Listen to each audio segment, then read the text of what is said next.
Jawab Bu Lasmi, iya Mas, sebenarnya di situ bekas kuburan, namun sudah lama sebelum kontrakan itu didirikan gitu. Dan di situ Bu Lasmi bilang sebenarnya ada beberapa orang yang pernah ngontrak di situ, namun hanya beberapa bulan saja tinggal di situ. Karena menurut orang yang pernah ngontrak di situ, katanya sering digangguin hal-hal aneh, seperti yang saya dan teman-teman ini alami.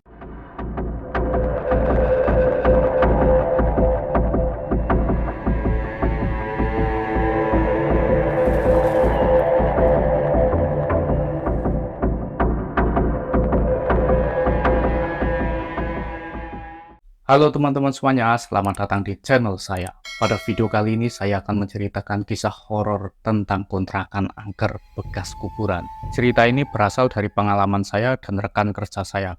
Pada tahun 2021 yang lalu, saya mendapatkan tugas pekerjaan di luar kota. Pada saat itu, karena posisi rumah saya jauh dari pekerjaan, akhirnya perusahaan menyediakan 2 kontrakan, yang dimana kontrakan itu untuk para pekerja bangunan, yang satu lagi untuk para operator alat berat, sopir truk, dan beserta orang-orang kantor termasuk saya. Pada saat itu karena hanya ada 2 kontrakan dan pekerjaan dikejar waktu, perusahaan menambah personil pekerja bangunan sehingga 2 kontrakan tidak muat. Nah, di sini setelah kontrakan tidak muat, akhirnya perusahaan mencari kontrakan satu lagi yang dikhususkan untuk orang-orang kantor. Yaitu orang kantor itu sebenarnya ada 3 orang, yaitu saya, Amar, dan satu lagi SF. Nah, pada saat itu saya ditugaskan untuk mengawasi proyek bangunan. Setelah beberapa hari mencari-cari kontrakan kosong, akhirnya nemulah rumah kosong yang dimana letaknya ada di desa sebelah. Setelah tiba di kontrakan baru, saya, Amar, dan SF ini masuklah ke kontrakan tersebut. Dan ketika kita bertiga masuk, itu di rumah itu benar-benar kosong. Karena memang kata si saudaranya yang punya kontrakan ini rumah sudah kosong lama dan yang punya kontrakan sedang di luar provinsi, ikut si suaminya tersebut. Setelah bersih-bersih selesai, kami bertiga pun tinggallah di situ. Ketika keesokan harinya saya mau berangkat kerja, di situ ada ibu-ibu yang menghampiri saya, yaitu namanya Bu Mita. Bu Mita tersebut masih saudara kandung dari yang punya kontrakan. Kebetulan Bu Mita ini ke kakak kandung dari yang punya kontrakan tersebut. Dan kata Bu Mita di sini bilang kalau misalkan ada masalah atau butuh apa-apa, bilang aja ke rumah yang ini gitu, kata Bu Mita. Dan setelah beberapa minggu kemudian, akhirnya kenalah sama tetangga sebelah kontrakan. Dan kebetulan tetangga kontrakan ini masih saudaranya yang punya kontrakan juga, namanya Bu Lasmi. Jadi Bu Lasmi itu rumahnya sebelah kontrakan persis, dan Bu Mita itu depannya rumahnya Bu Lasmi tersebut. Ketika suatu hari saya tinggal di situ, saya kebetulan ini bangun jam 2 pagi pada waktu itu, nggak bisa tidur kan. Dan setelah itu di jam 3 pagi, saya itu seperti nggak tersadar lah atau dituntun ke teras belakang kontrakan. Nah, di situ itu saya tiba-tiba mau inisiatif lah mencari sinyal gitu kan, padahal di dalam kontrakan itu ada sinyal. Setelah pada saat sampai di belakang kontrakan, di teras belakang, itu saya buka pintu di jam 3 pagi, terus kemudian saya main HP lah di situ, karena kan sejuk lah hawanya. Kemudian pada saat itu saya melihat jam sudah menunjukkan pukul 3:30 pagi. Terkejutnya saya itu pada waktu itu seperti nggak sadar gitu.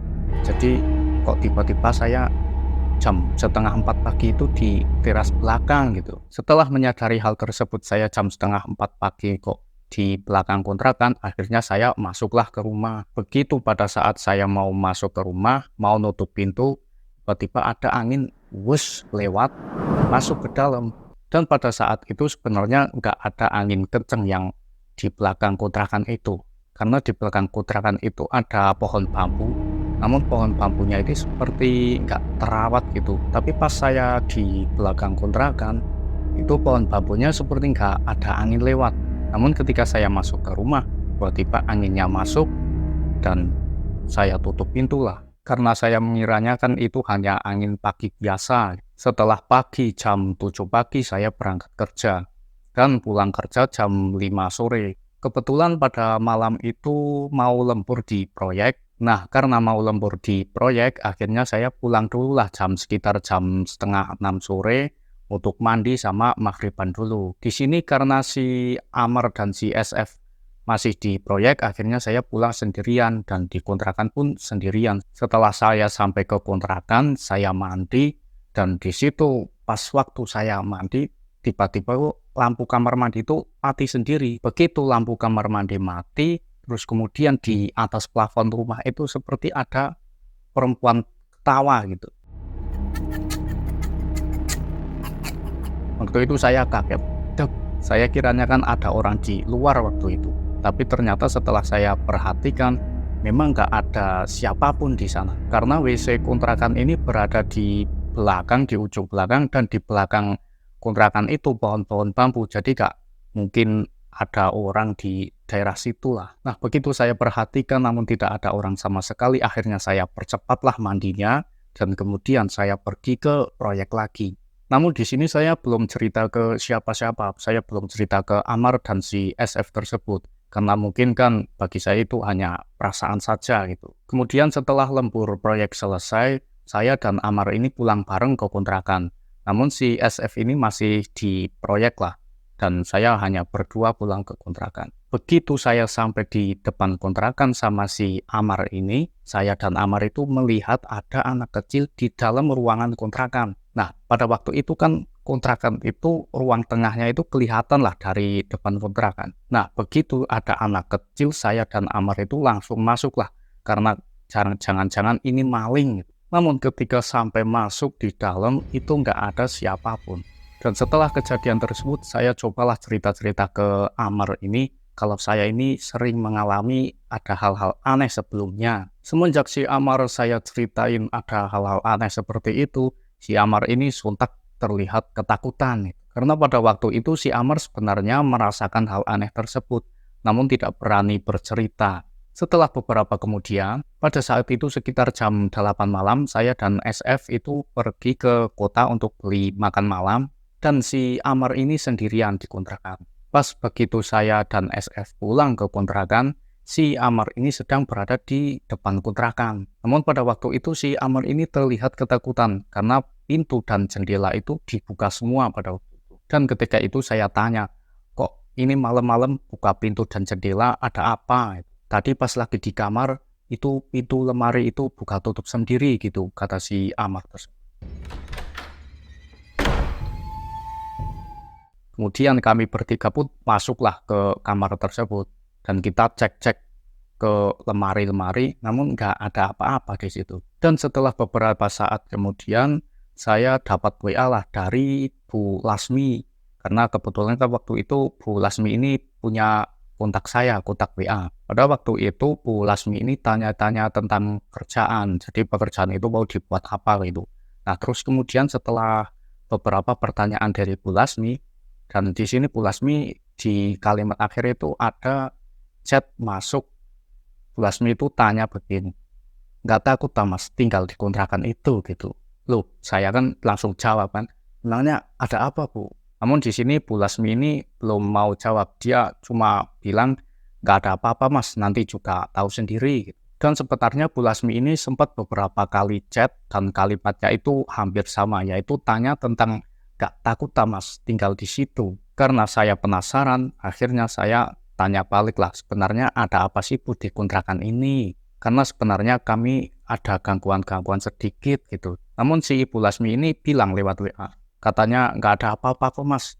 Kalau mau tahu sini aja, main ke rumah saya cerita-cerita. Karena rumah Bu Lasmi itu berjejer sama kontrakan, akhirnya saya mampirlah ke rumah Bu Lasmi. Karena kebetulan pada waktu itu saya sedang nggak ada lembur malam di proyek. Jadi akhirnya saya mainlah ke Bu Lasmi tersebut sambil silaturahmi dan ngopi-ngopi gitu. Pas saya sampai di rumah Bu Lasmi, ngobrol-ngobrol biasa, ngobrol-ngobrol tentang pekerjaan dan apa sebagainya. Setelah di akhir-akhir obrolan, Bu Lasmi ini tanya, lah kamu itu tidurnya di kamar mana ta? Saya jawab, nggak mesti Bu, kadang di depan, kadang di tengah gitu. Tapi lebih sering di kamar depan sih Bu. Setelah itu Bu Lasmi pun jawab, sebenarnya kamu tahu nggak Mas, itu yang kamar depan itu sebenarnya bekas kuburan gitu.